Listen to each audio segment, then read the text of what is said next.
Good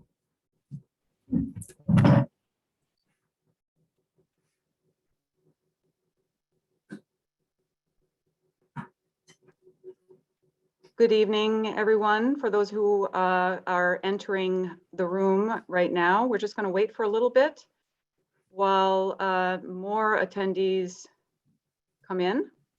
So if you can just give us a moment.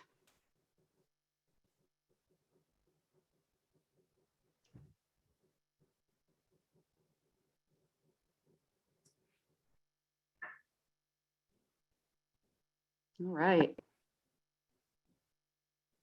Excellent. So just while we're waiting for people to arrive, I am going to call your attention. Actually, I have a few more people coming in, so I just want to wait just a moment. I apologize for that. Don't want to leave anyone behind.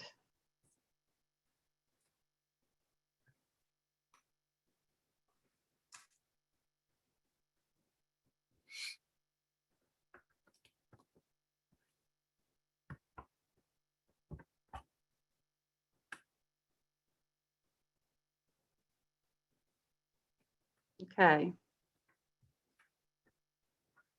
think people are still entering the room. Your patience is most welcome. Thank you.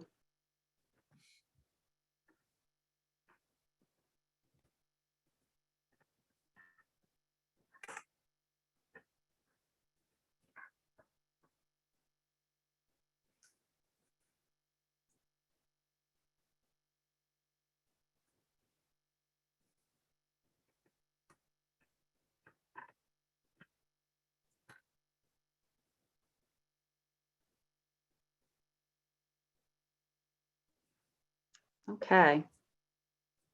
So I think people are still filtering in a little bit, but I'm going to begin. My name is Kelly Greenlee, and I am talking to you from Prince Memorial Library in Cumberland, Maine. And welcome to our event tonight. I am so pleased that we had such a fantastic turnout to tonight's event. It's very exciting. We've been looking forward to this for a very long time. So I would like to start off just by pointing out at the bottom of your screen, you'll see a Q&A function, Q&A icon that you can click on at any point during the presentation. You can click on that, a small box will appear, and you can enter a question into that box that appears, and it will come to us. And we have myself, I will be behind the scenes, as well as Elizabeth, who you can't see right now. She and I will be working on those questions and making sure, our hope is that we can get to as many questions as possible before the end of the evening. We'll do our best. Without further ado, I will begin. So I would like to begin by recognizing that we have our feet planted on beautiful land, wherever we might be standing right at this moment, or sitting, as the case may be. And I would like to offer gratitude to the Indigenous people who have lived here for hundreds and even thousands of years. Thank you. So without further ado, I'm going to disappear, and I'm going to introduce to you Thomas Bennett. He is an avid historian, and he is the library director at my library, Prince Memorial Library. Thank you, Kelly. Just a little background on how this talk came about. In the wake of the murder of George Floyd, there was considerable controversy within the local school district in Cumberland and North Yarmouth. And as a result of that, the library received a couple of donations to host discussions and purchase material that discussed or talked about equity and social justice and racial justice. And this is the first talk that we're hosting under the auspices of that money and the programming that came out of it. Now, Kelly Greenlee is a member of the Community Listening Project in Cumberland and North Yarmouth and has been involved in some of those sessions. And she will be involved in the future as well, as the library will be hosting more of these. So just a little background. Now, tonight's guest, we're very pleased to have Maulian Dana with us tonight. She is the tribal ambassador from Penobscot Nation to the Maine legislature. She was appointed by Penobscot Chief Kirk Francis in 2017. Maulian has a bachelor's degree in political science from UMO. She has 2 daughters and lives on Indian Island with her daughters, and obviously works in Augusta when she's not Zooming as she is tonight, and as she has frequently over the past 15 months. So it gives me great pleasure to introduce Maulian to you tonight, and I hope I think we'll have a fruitful discussion with her. Thank you for being here, Maulian. Thank you, Thomas and Kelly, and everyone for organizing this. It's my absolute pleasure to join you all. I see a great crowd, a lot of familiar names, so good evening to everyone. And I'm really excited to share tonight. I like the name of this talk, Through Indigenous Eyes, because I feel that often Indigenous people in places like Maine that aren't that diverse are very kind of silenced and invisible in our own ancestral homeland.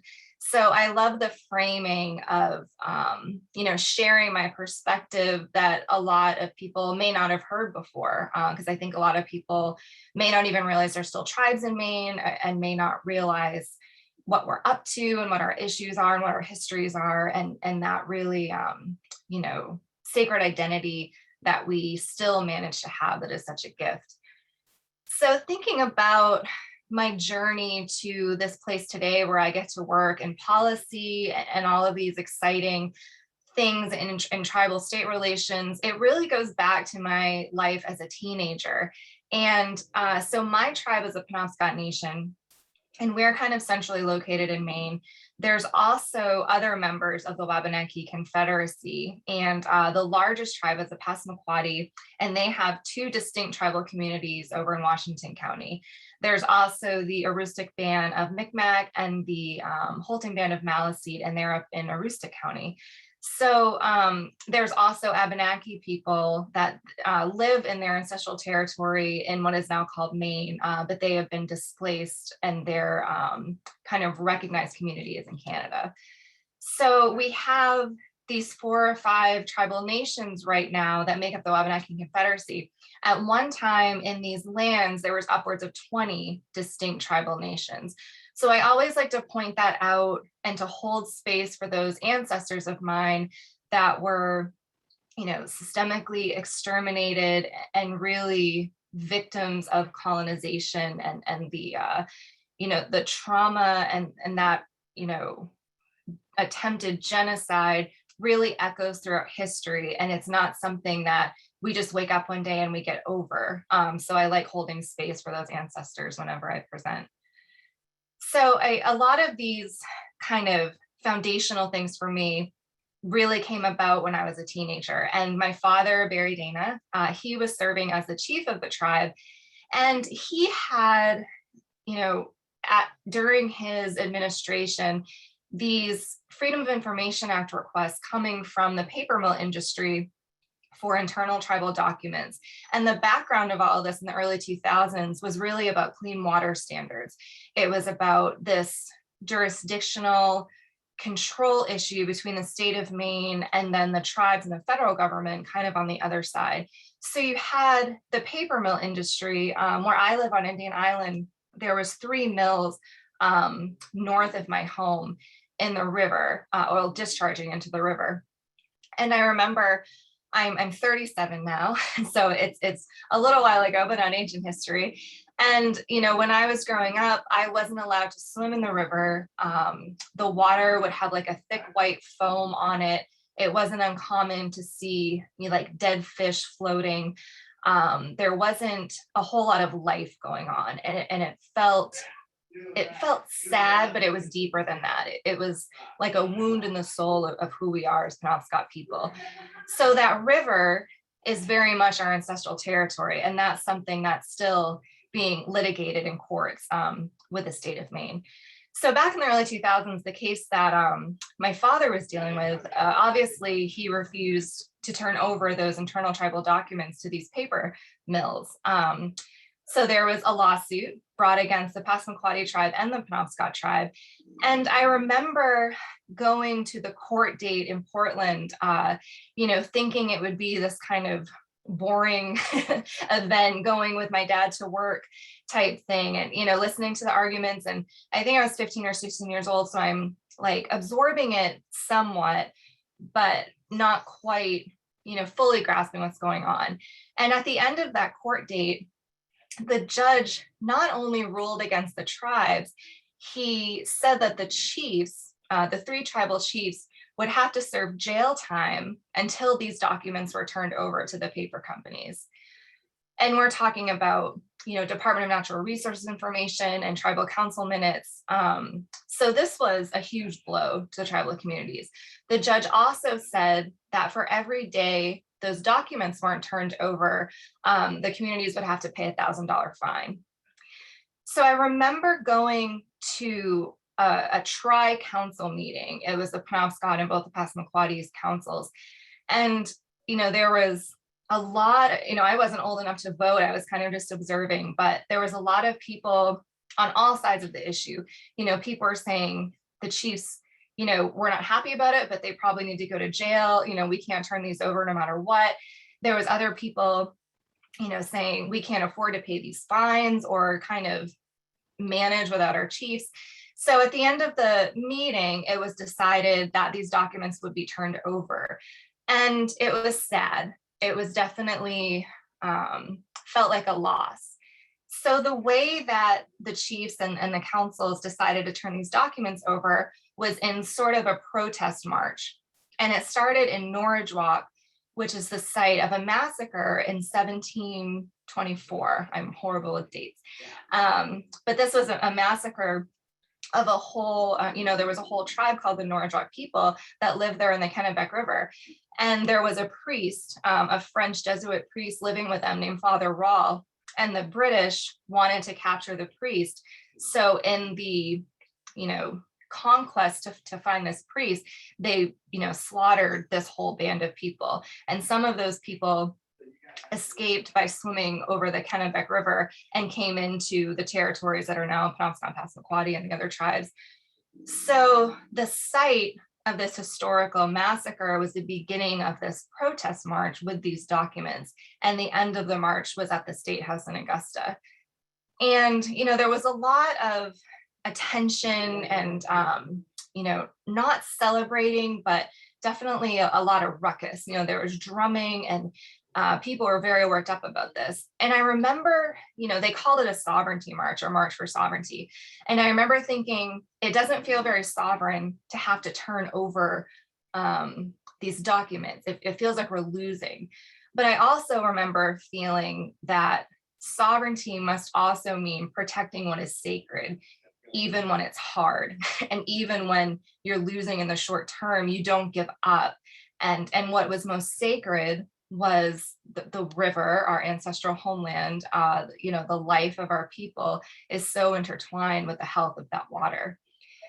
So that definitely, was forming for me at that age, a lot of these ideas about what tribal sovereignty means in the face of some really big barriers to that.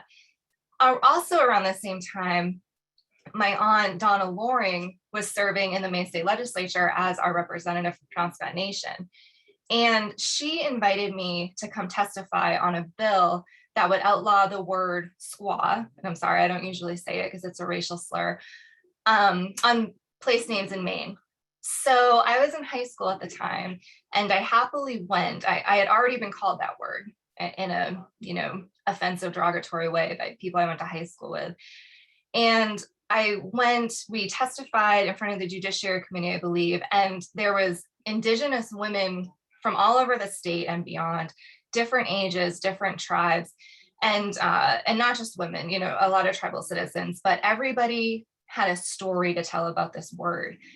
And it was very intense and a lot of trauma in the air, but there was also so much hope and so much, pride in who we were. And we had overcome, this word being used in a way that victimized us, everything from kind of what we would call now, just casual, like passive aggressiveness, or all the way up to like legit hate crimes, where women were physically harmed and this word was involved in the context of the crimes.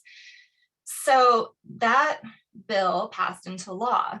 And I remember just being elated about that. And I remember thinking, this process can work. So what's the magic?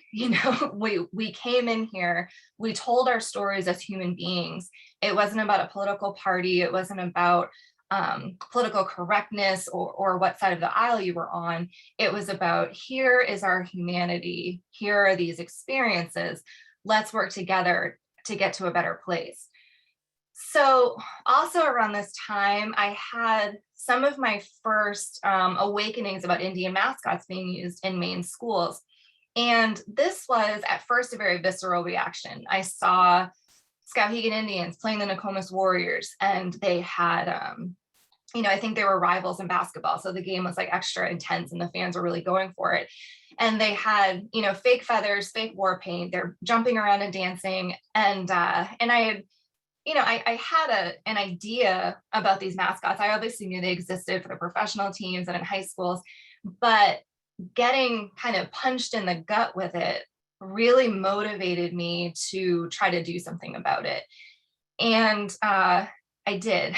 I was very lucky to have adults around me that took that angry energy that I had and that kind of confusion about these mascots that, at the time, I think a lot of us, when we first approached the mascot issue, we had that, inner, just, we know something's wrong, and it's anger and it's fear and it's sadness. And we know that, like, things we were taught that were so central and so, core to our identity as Native people, those can't be stolen by others and used to win a basketball game. It just feels very wrong. We also always carried with us the knowledge about the boarding schools and the Native children that were taken as young as 3 years old. So we, always carried those tragic stories with us. And we knew that our identity as Indigenous people at one time was a very dangerous thing. So to see these mascots kind of steal the good parts, the headdresses and the brave warrior type stereotype, but without the full experience of being who we are, and without listening to us when we say that it hurts, that's when I really got focused on kind of the activism part of it. And it's like, how do we bring people around? How do we convey that humanity? Human beings, no matter who you are, or what race you are, or background, we're driven by a few things. We want to feel safe. We want our needs met. We want to protect and care for our families and the things that are sacred and important. So the mascot issue became a way to really kind of flex those muscles about how do you bring people into your feelings as a human being. And even when they can't get over, why you feel this way and why you're challenging them, can they get over that defensiveness and see you as a whole being and a whole person and acknowledge your experience.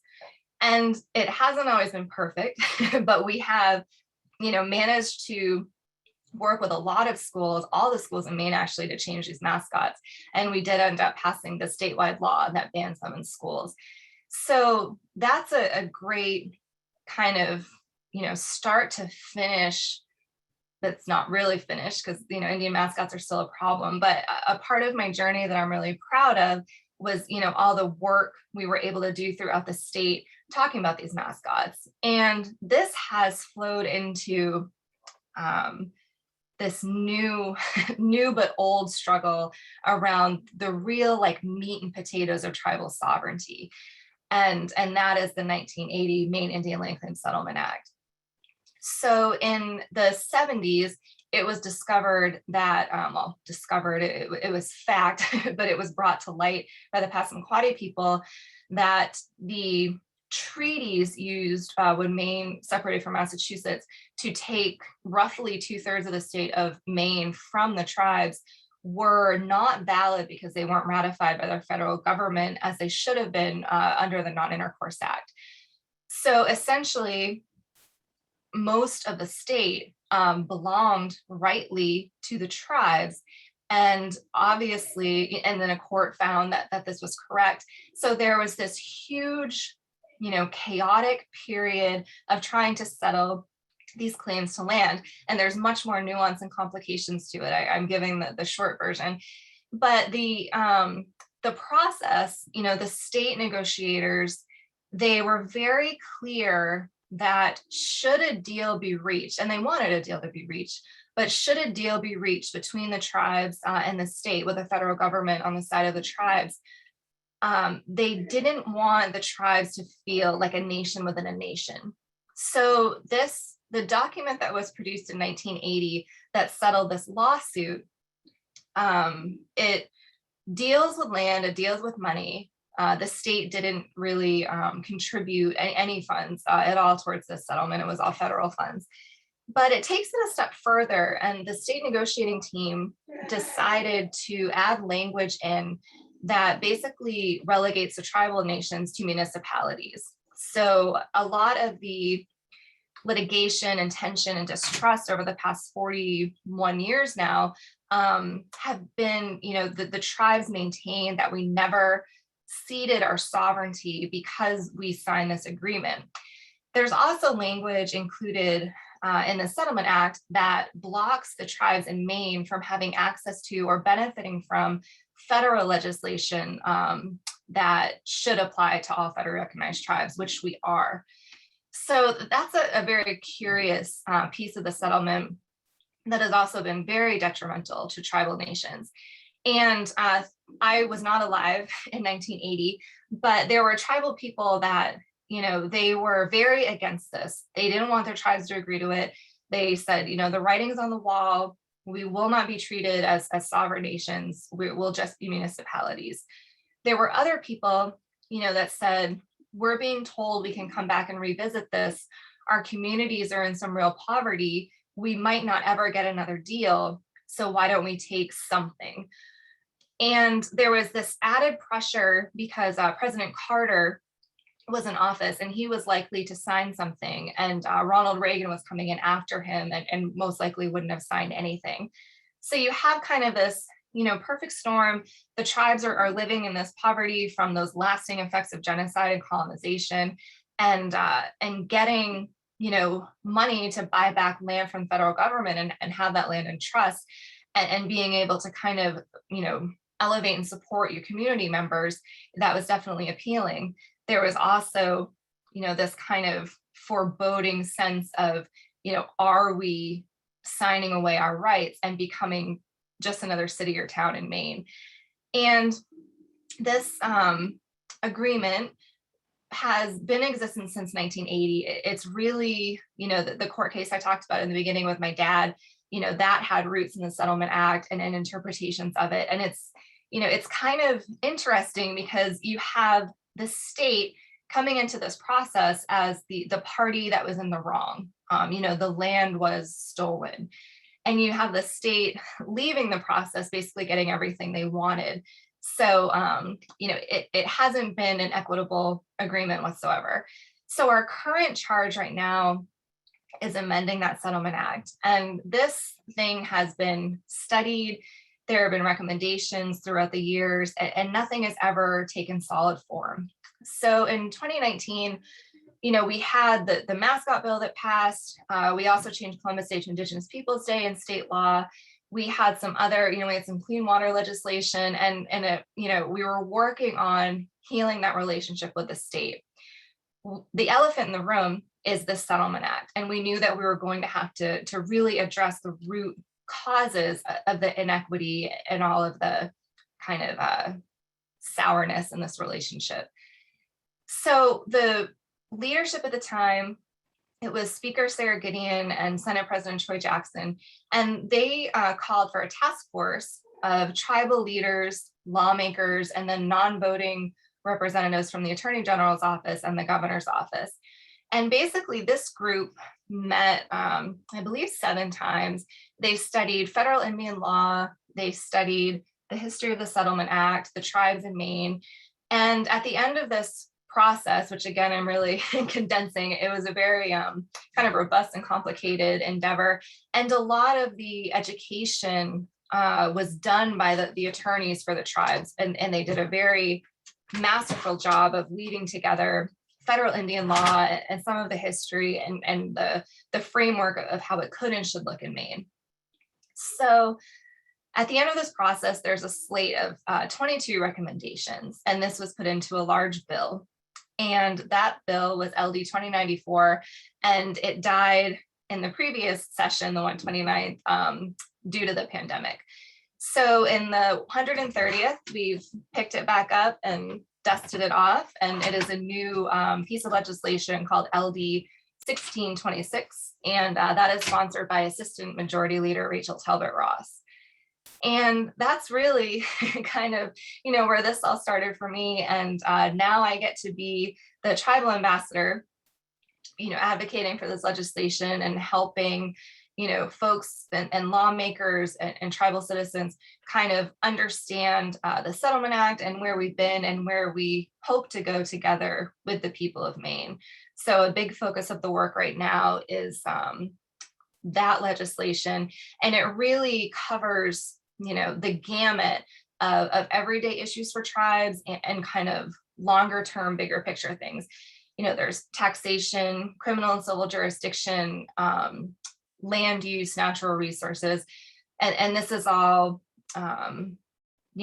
cleaning up some of the jurisdictional mazes between the state and the tribes and the federal government, and really using federal Indian law as a backstop, because we are recognized tribes and shouldn't be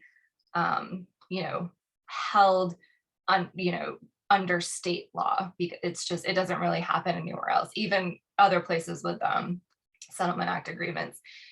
And another important piece of legislation is that federal legislation that I mentioned. So there's also a provision that the task force agreed to that would allow Maine tribes to be subject to those federal laws that we've been missing out on since 1980. So that's kind of, my journey, some personal things and kind of where I've come to now. I should mention the ambassador position exists because the tribal state relationship had gotten, to feel not very equal. And my tribe decided in 2015 to remove our representative to the legislature, and then, created this ambassador role, which, I don't sit in the chamber. I don't sit on committees. I do testify quite a bit, and I'm at the State House quite a bit, talking to lawmakers and working on these bills and these tribal issues. So it's, I'm the first one to do it, which is a huge honor. It's also a lot of pressure because I'm deciding what it looks like and how I spend my time and what I'm working on. But it's one of the highest honors in my life, and I'm so happy that I get to do it in this moment. So Maulian, you just noted how the Penobscot representative to the legislature was done away with in 2015, and then your position was created in 2017. Was that because there was a feeling that there was a different sense of acceptance or an ability to work with the legislature in 2017 as opposed to 2015? Or is it the difference in the position that you're in as opposed to the state representative as your Aunt Donna Loring was at one point? And how do you feel about the relationship that you're in with the legislature at this point? Do you see it as bearing fruit? I do, and I think I would answer yes to all of this because it's complicated. I remember our meeting in 2015. We have our annual kind of citizen-led lawmaking process. We call it our general meeting.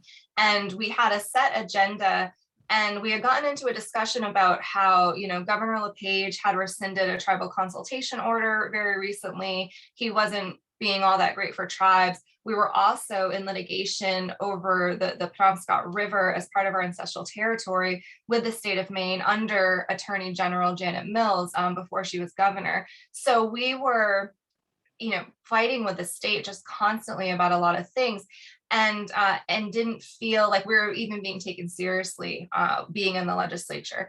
So a councilwoman actually brought up the idea of why don't we remove our representative and try a new approach. And there was a lot of really thoughtful discussion around that because our legislative reps had done some really great things. My Aunt Donna had also passed a law that requires the teaching of Wabanaki history in Maine public schools, history and modern day presence. And, we didn't want to take away from any of those accomplishments, but it didn't feel like we were being respected in that chamber. So I think, I don't know if it's a credit to anything I've done, but I do think the position itself sent a clear message that we were going to kind of, walk the talk of being a sovereign, that we were going to kind of pull out of that system, re-enter on a more government to government basis. And that's what I try to keep in mind when I'm working with everybody in the state. And the Passamaquoddy decided to reseat their representative. They had also removed theirs in 2015, and they elected Representative Rena Newell, and she has done incredible things since 2017. She has passed a lot of great bills, made some amazing floor speeches. So I don't think one's better than the other. I think there's pros and cons to both, and I'm really glad we're working together to make things happen. And when you say working together, you're talking about with the Wabanaki Alliance and working towards those sovereignty issues that you just discussed. And how do you see the new, is it 1626, LD 1626? Do you see that passing in the near future, or do you have any prognostications on that? I wish I had a crystal ball for that one. The Wabanaki Alliance is a group, a nonprofit that we formed. We saw the tribes really coming together to sit on the task force. And I should say that the Settlement Act only applies to Penobscot, Passamaquoddy, and Maliseet. The Micmac actually didn't join that lawsuit, so they have a separate situation. But I think it really speaks to the unity of the tribes that they took part in the task force process and the Wabanaki Alliance. So we kind of noticed this unity we had around this issue and felt more powerful together. And I think that that's been a really good choice. And I just really enjoyed working with all the other tribal leaders. And as far as the bill, we are getting opposition from the governor's office. They did testify against the bill, citing that it's too big, it's too many changes, it's too broad. So part of this time, between when the last year of the legislature ended until January, when we'll go back in, has been a lot of strategy, meeting with the governor's office and trying to work out some of these kind of misconceptions and fears about the bill. So when Janet Mills was the Attorney General, she dealt a number of blows to the tribes in Maine. In my view, looking back on some of the history, is it difficult to work with her because of those past actions, or is she welcoming a new relationship with the tribes? The governor, it certainly is. It puts an air over things. These past struggles that we've had. She told us in the beginning, when she was elected governor, that she would wear a different hat as governor than she did as Attorney General. And she's done some good things for the tribes. She has been open to some things.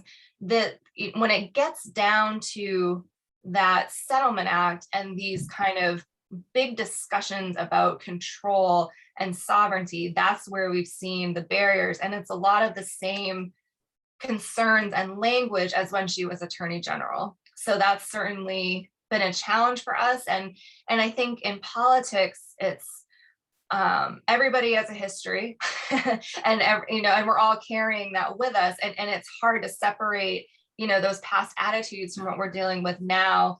But you also want to give people the benefit of the doubt and kind of, if they're coming to the table in good faith, you want to make sure that you're returning that good faith.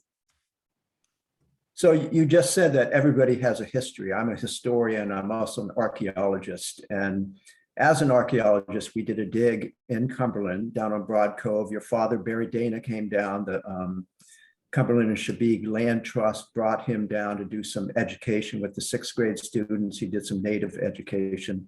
But the main piece of the project we did was an archaeological dig. I was co-director with Art Speece of the Maine Historic Preservation Commission. And our job is to interpret pre-European native history. We're working with a shell midden that was dated as far back as 2,000 years. The talk tonight is through Indigenous eyes. How do you feel when people such as myself interpret native pre-European history through archaeological digs or through research, other types of research? Do you feel that we have a place to do that, or is that something that we should leave to the native peoples themselves? I feel like it probably depends on your understanding of your role. So if you're finding Indigenous artifacts and objects, I think those should be, given to tribes, or there should be consultation and collaboration with tribes around that. Our tribe has archaeologists, so I think it's just, respectful and proper to involve tribes in a lot of those. And if my dad was with you, I'm sure he let you know what he thought. So what bothers me is when you have institutions that may have remains of our tribal people or very sacred objects, and there's this kind of entitlement or ownership of those things without that respect for the protocol of those are our ancestors, those are our relatives, and they should be returned to the people so that they can be honored properly. So I think it's probably all about context and in the certain dig and where you're at. And, if you're finding a bowl, that's probably different from human remains or a sacred pipe or something. So, but I think all of those objects have the life of our ancestors, and Indigenous people should absolutely be involved wherever they can. Well, just so you know, that most of the artifacts we found were dietary remains. So we have a lot of clam shells, we have a lot of animal bones, and we're looking at dietary remains so we can say something about the diet of the people who occupied that site. Very few artifacts per se, but I hope that our work is beneficial. I see Kelly is here. I think we want to do some more questions. Kelly, is that it? Yes, Thomas, we have a few questions in the chat. Okay. So if I do Q&A, you mean? Yeah, if you click on that Q&A tab at the bottom of your screen, you'll see some questions there. Just a few. Okay, so the first question is from Carolyn, and she would like to know if Maulian could explain the difference between Wabanaki lands and Wabanaki territories.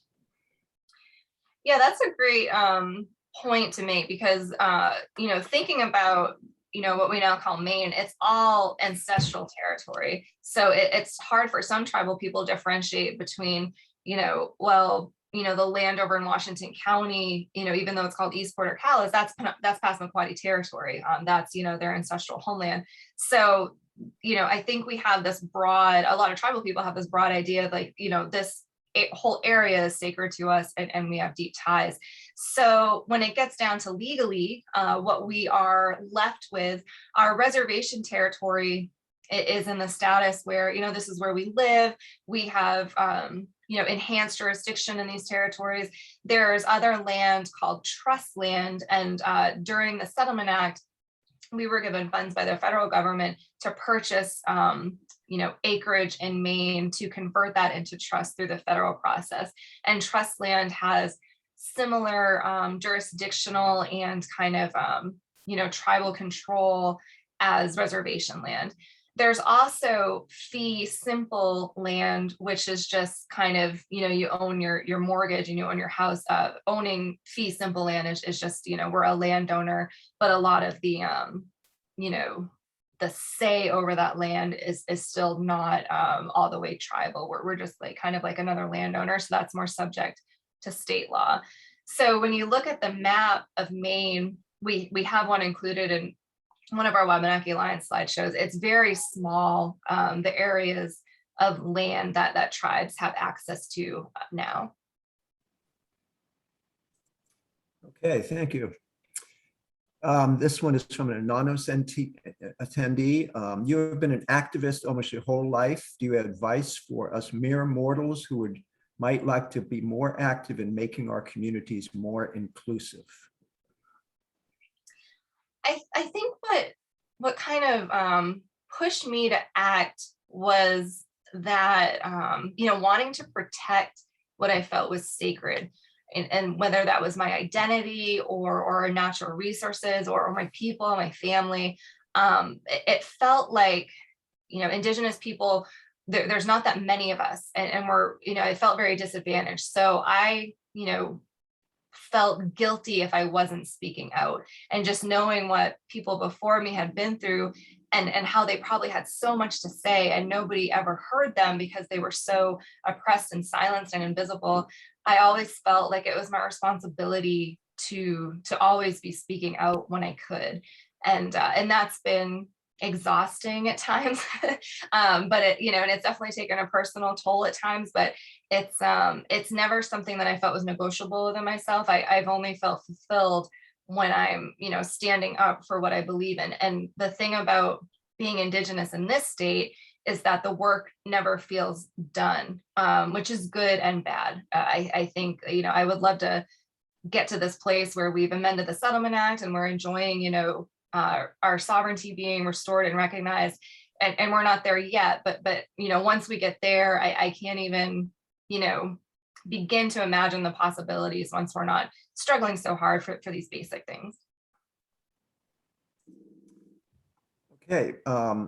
Under legal protection under the law, does the tribe have a legal basis to address regarding Land Claim Settlement Act?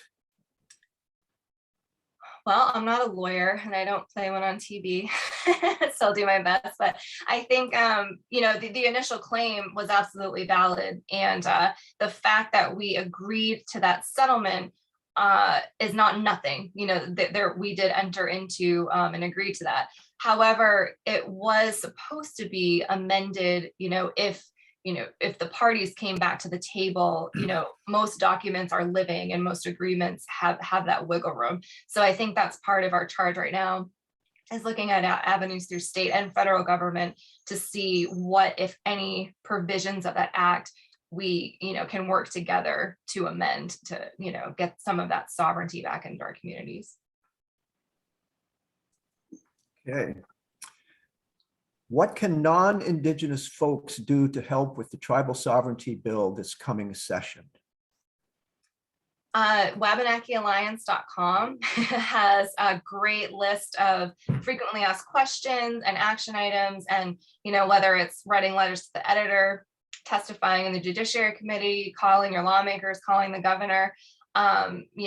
We definitely need and love and want the support of our allies and friends throughout Maine. So yeah, I would encourage everyone to read up on the bill, and a lot of these parts in the bill, like, it'll certainly help tribes, but I think a thing to think about is that when the tribal communities are doing better in Maine, everybody does better in Maine, and that's a point that I really like to stress to folks. So it's very uplifting to us to hear that so many people want to help, and it's most likely going to help a lot of people beyond the tribal communities.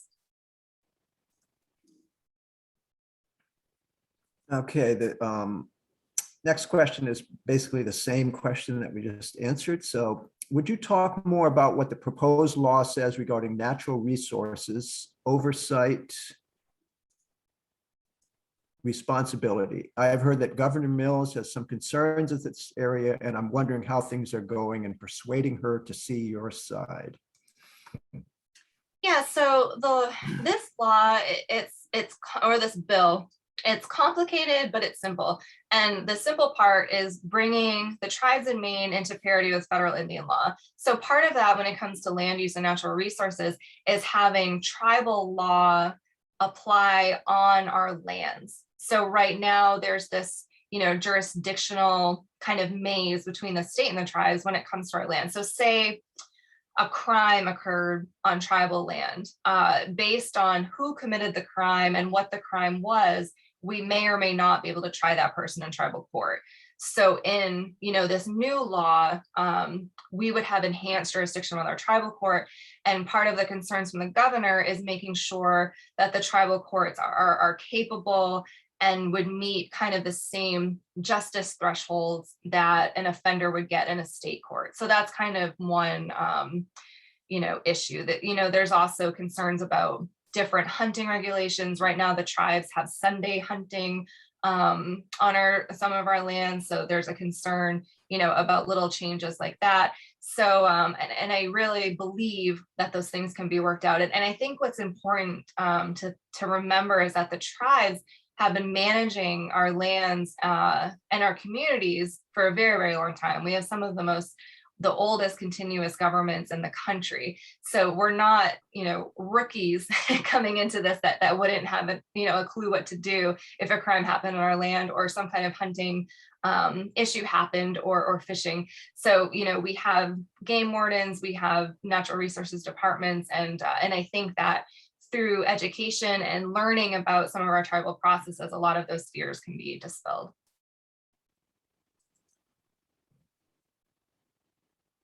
Okay, what does the governor seem to want, and how does that fall short of what the Wabanaki leaders want?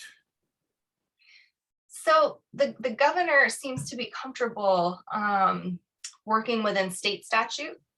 And I think that's so, down the road, it can be, it's more malleable. A future legislature, a future governor could take these things back up and deal with them. If we amend the Federal Settlement Act, that's kind of a different ballgame. And I think that's been where the resistance come from. The tribes see the Settlement Act as, needing to be changed. So that's where one of this big kind of, barrier has been, the state wants to kind of control the process and put things in state statute. The tribes say, the task force recommendations, we came to the table in good faith and worked with the state. We need to amend that Federal Settlement Act and the Implementing Act for Maine. So is the Bureau of Indian Affairs involved at all at this point?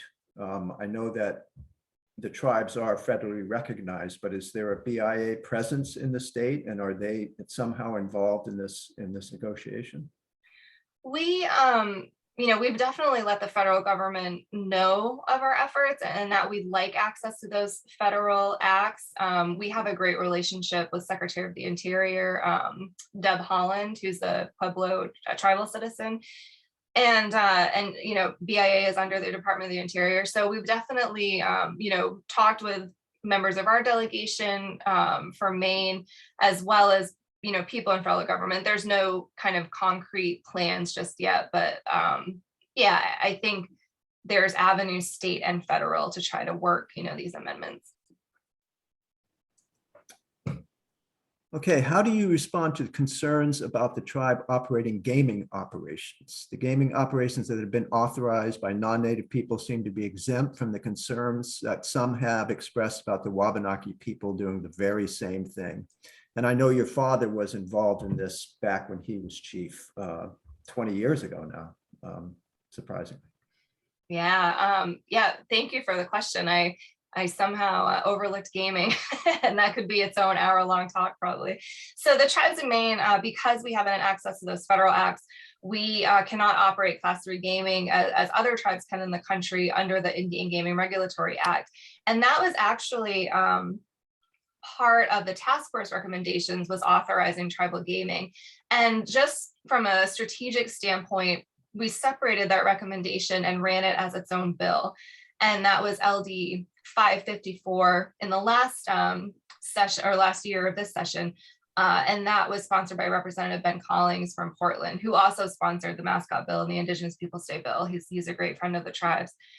And essentially, Ben's bill, it was a great take on tribal gaming in Maine, and it was very close with that task force recommendation. And we got bipartisan support. We got it passed through both chambers, and the governor vetoed it. So some of the concerns, and the question was very correct. Over the years, you talked about my dad in 2003. Now, if you know my dad, he's not the type that's going to be hanging out in a casino. He's hiking and running and very in touch with his culture. And he's not even all that comfortable with casinos or gaming or the idea of it.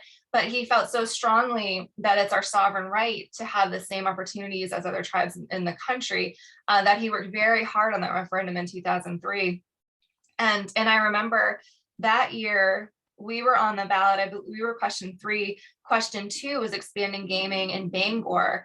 And that question passed no problem. And question 3 just got annihilated.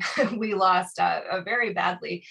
And so, and this has happened throughout, the past couple of decades. The Passamaquoddies also had a referendum question about gaming that got shot down. So the tribes have received the message, Maine is okay with expanding gaming as long as you all don't do it. And in the governor's most recent veto of LD 554, there was concerns about, tribes not having appropriate laws in place about like youth in the casino or liquor licenses. So there's, and it was too broad, too big, the state wanted more of a specific plan. This is where we're going to put a casino. This is the control the state can have over it. When the tribes are saying, no, we just want access to the law, and then we want to negotiate compacts with the state and have that kind of sovereign authority. So I think that's been, that's been the gaming story. It's, the tribes just basically haven't been trusted with that responsibility, and it's really hindered a lot of our economic development opportunity.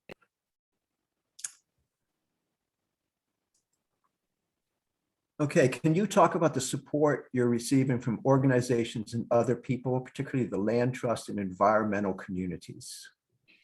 We have amassed a huge coalition of supporters, and a lot of you I see in here tonight asking questions. So I thank you all just for your continued dedication.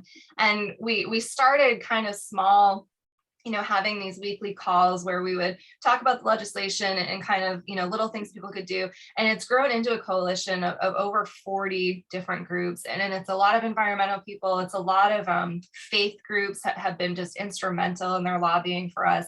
And it's really, it's paying off tremendously. We've been able to get this messaging out constantly. They've helped us with, social media and the events we've been able to put on over Zoom and press conferences and stuff. So it's been invaluable, the support that we've gotten from allies and friends, and I'm really hoping it gets us to the finish line. Okay, what is your view about what is most important to include education of children, LD 291? So LD 291 was that law I spoke about that my aunt Donna Loring sponsored, and it, was put into law 20 years ago now. So it's been, she couldn't put a fiscal note on it because it wasn't likely to pass if it cost the state any money. So it's a law, it's a great law, it's written very well, but it hasn't had the right teeth throughout these years. So I'm really excited that under the Mills administration, Commissioner Pender-Macon, they've really kind of tried to breathe some new life into this law and, assess where people are at and how they're doing. And I'm really excited about Portland Public Schools. They're undertaking a huge curriculum initiative. And I get to consult with them and review the curriculum. And I'm just so excited about what these kids are going to be learning. They're learning about Wabanaki government and kinship and philosophies, and not only, way back in the ancestral time, but how those things have changed and carried through till today. So in my work in policy, thinking about kids my kids' age and younger learning about these things, and not just, that Wabanaki people existed here at one point, because I think a lot of times people put us in the past, but we're still here, and we have, these cultural ties, but we're also your neighbors and members of your community. I think all that's so important. Okay, should teachers tell the stories, myths, etc. of the tribes, or should they be told by people from the tribes only?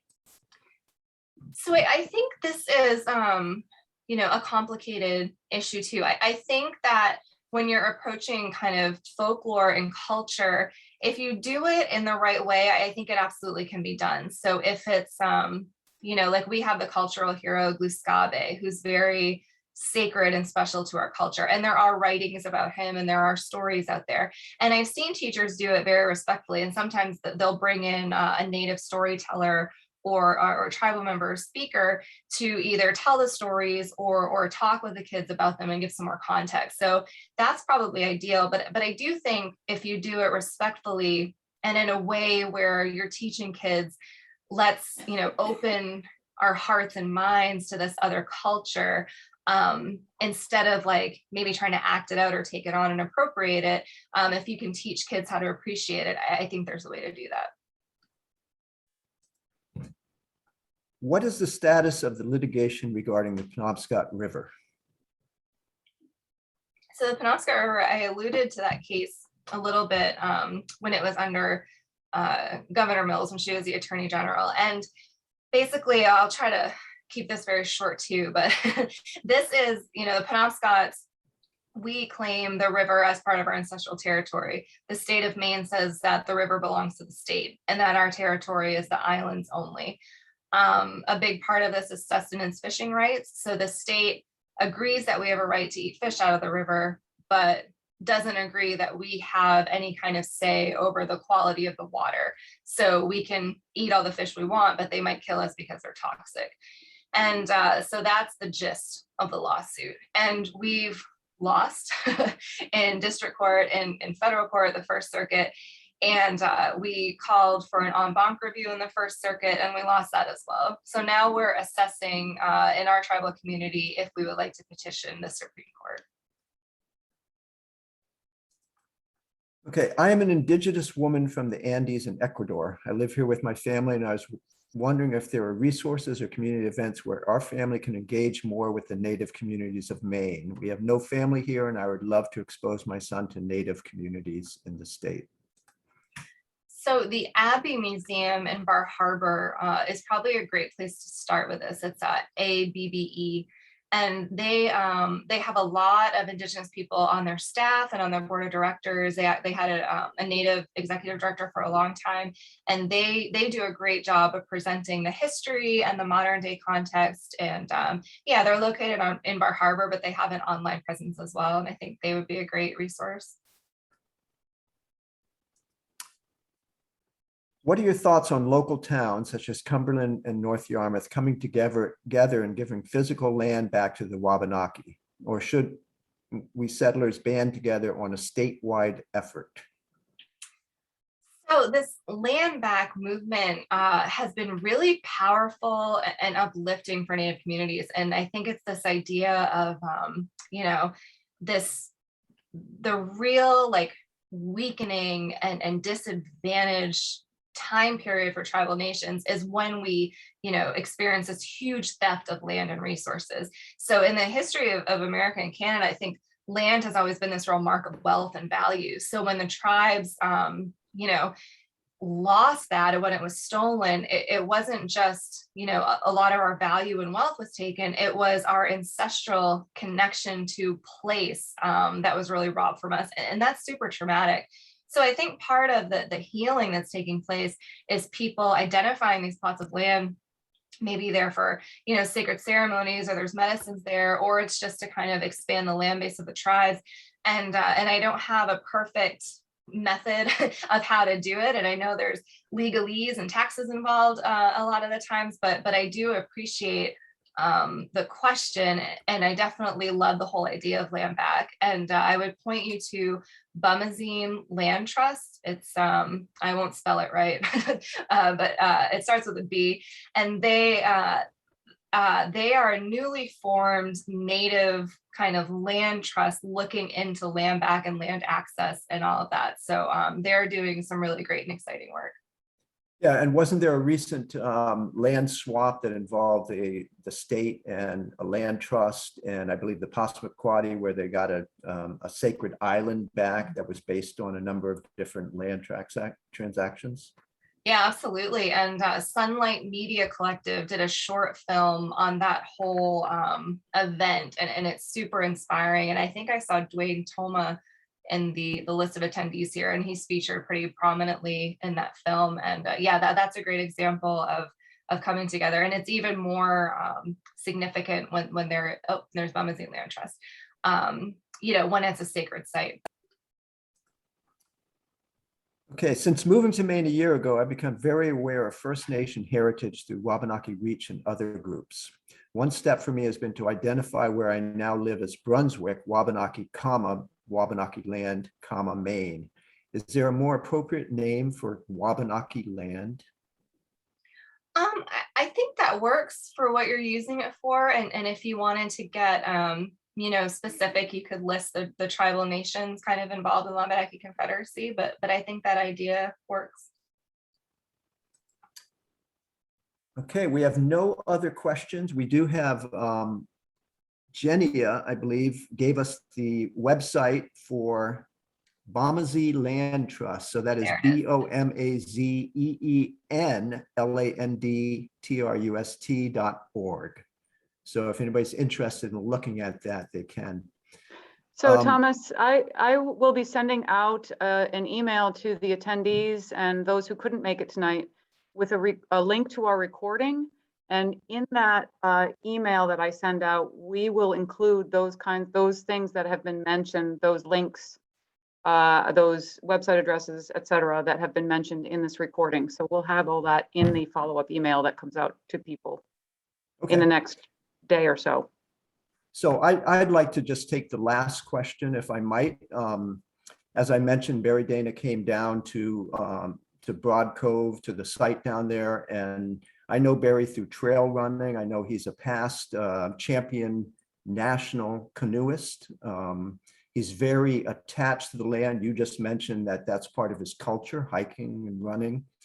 Do you see that as the same spiritual connection that all Wabanaki people have for this land, or is that his physical connection to the natural land that's in addition to his spiritual connection? I know other native runners. I mean, you look back at Andrew Sokolexis 100 years ago, you look back at other runners of that caliber from the tribes. Barry, to me, he lives on a farm, he works the farm, he does 100-mile trail races, he participates every year in the run to Katahdin with a number of other native people. Is that that's part of his culture? Is that part of his spiritual connection? Is that a different type of connection? Or do you even understand what I'm asking you? I do, and I think it's all of the above. And I think for a lot of Indigenous people, even if they're not doing incredible physical feats, that they find that connection with Mother Earth. And a lot of our ceremonial practices are very centered in Earth. And that tie to nature. So, for many people, it might be a sweat lodge ceremony or a sun dance ceremony. All of that kind of happens with the elements and being kind of in relation to Mother Earth. For for other ceremony, the running and the being on the trail and canoeing, for a lot of Indigenous people throughout our history, that's been ceremony as well. So I think the individual expression of your religion and spirituality probably looks different for everybody, but for a lot of our people, at our core is that connection to Mother Earth. So when we talk about land stewardship and protecting the river and the lands, it's not something separate we're doing. It's really nourishing ourselves and our bonds to our identity and our past. I think of, traditional Maine native craft, and basket making comes to mind. And to start making a basket, you go out into the woods and you get the natural objects you need to make that basket. So that's a big piece of it as well. Yeah, absolutely. So, our continuing those traditions depends on the earth being healthy enough to keep producing the birch bark and the ash and the spruce roots and cedar. So yeah, I mean, we get into a whole another hour about climate change and the climate crisis, but that's why Indigenous people really need to be at the forefront of that work as well, because it's so intertwined with who we are. Well, we don't have another hour right now, Molly, but perhaps we can have you back at another time. We would love to. I've really enjoyed having you tonight. I'm sure all of our attendees have as well. I'm seeing 3 more questions. One of them, Maulian, thank you. And thank you for sharing your story. My husband was one of those chiefs. It was good to hear it in your words. Thank you very much for all your efforts to educate us about Penobscot experiences in Maine, especially your personal story. Thank you for your positive energy. And another thank you, Molly. And I learned a lot, and I learned a lot too, Molly. And I think we're better people for having sat down here and listened to you and your journey through policy in Maine. And hopefully some of these measures that you're working on will have a good outcome. So thank you very much. I appreciate that. Thank you.